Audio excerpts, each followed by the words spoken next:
Welcome to STV spoken English. நம்ம இந்த வீடியோவில் என்ன பார்க்க போகிறோன்னா இங்கிலீஷ் அண்ட் இன்ட்ரடக்ஷன். ஆங்கிலத்தோட அறிமுகம் என்னன்னு பார்க்க போகிறோம். ஆங்கிலேயர்களோட தாய்மொழியாக இருந்த இங்கிலீஷ் இன்னைக்கு உலக மொழியாக பின்பற்றப்படுது. உலகத்தில் உள்ள எல்லா விஷயத்தை நம்ம தெரிஞ்சுக்கிறதுக்கும், உலகத்தில் வசிக்கக்கூடிய மக்கள்கிட்ட நம்மளோட நட்பை ஷேர் பண்ணுறதுக்கும், பிஸ்னஸ், நாலேஜ் இந்த மாதிரி எல்லா விஷயத்தையுமே மேம்படுத்துறதுக்கும் இங்கிலீஷ் இன்னைக்கு ரொம்பவும் இன்றியமையாததாக இருக்குது. இன்றைக்கி நிலைமையில் இங்கிலீஷ் தெரியாமல் நம்ம எதுவுமே செய்ய முடியாதுங்கிற நிலையில் இருக்கோம். இந்த மாதிரி ஒரு விஷயத்தில் சந்தேகமே கிடையாது.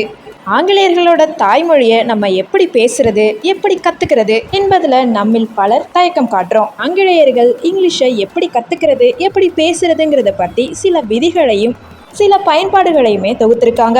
அந்த விஷயத்தை தெரிஞ்சுக்கிட்டு ப்ராப்பரான ரூல் படி நாம் கற்றுக்க போகிறோம். ஆங்கில மொழியில் மொத்தம் 26 எழுத்துக்கள் இருக்குது.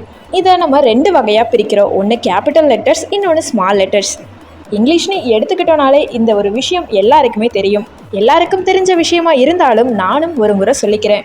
கேபிட்டல் லெட்டர்ஸ்னு பார்த்தோன்னா ABCDEFGHIJKLMNOPQRSTUVWXYZ. இந்த 26 எழுத்துக்களும் இருக்குது. ஸ்மால் லெட்டர்ஸ்லையுமே பார்த்தோன்னா ABCDEFGHIJKLMNOPQRSTUVWXYZ.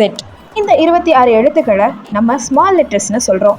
இந்த 26 எழுத்துக்களில் 5 எழுத்துக்களை நம்ம வவ்வல்ஸ்னு சொல்கிறோம். தமிழில் உயிரெழுத்துக்கள்னு சொல்லலாம்.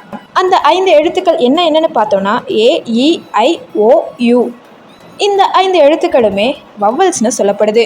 அப்போ மீதி இருக்கக்கூடிய 21 எழுத்துக்கள்னு பார்த்தோன்னா BCDFGHJKLMNPQRSTVWXYZ. இந்த 21 எழுத்துக்களுமே மெய் எழுத்துக்கள்னு சொல்லப்படுது, அதாவது கான்சனன்ட்ஸ்னு சொல்லப்படுது. நாம் தமிழில் இருக்கக்கூடிய 247 எழுத்துக்களையே படிச்சிட்டோம். இங்கிலீஷில் இருக்கக்கூடிய 26 எழுத்துக்களை அழகாகவே படிச்சிடலாம். இதுதான் இங்கிலீஷோட ஒரு ப்ராப்பரான இன்ட்ரொடக்ஷன்னு சொல்லலாம். நெக்ஸ்ட் வீடியோவில் நம்ம பார்க்க போகிறது கம்பேரிசன் இன் லெட்டர்ஸ், அதாவது எழுத்துக்களோட ஒப்புமை. இந்த வீடியோ பற்றின கருத்துக்களை என்னோட கமெண்ட் செக்ஷனில் சொல்லுங்கள். இந்த வீடியோ உங்களுக்கு பிடிச்சிருக்கோன்னு நினைக்கிறேன். இந்த வீடியோ பிடிச்சிருந்துச்சுன்னா லைக் பண்ணுங்கள், கமெண்ட் பண்ணுங்கள், ஷேர் பண்ணுங்கள். மறக்காமல் என்னோட சேனலை சப்ஸ்கிரைப் பண்ணிக்கோங்க. அடுத்த டாப்பிக்கில் நான் உங்களை மீட் பண்ணுறேன். தேங்க்யூ ஸோ மச் ஃபார் வாட்சிங்.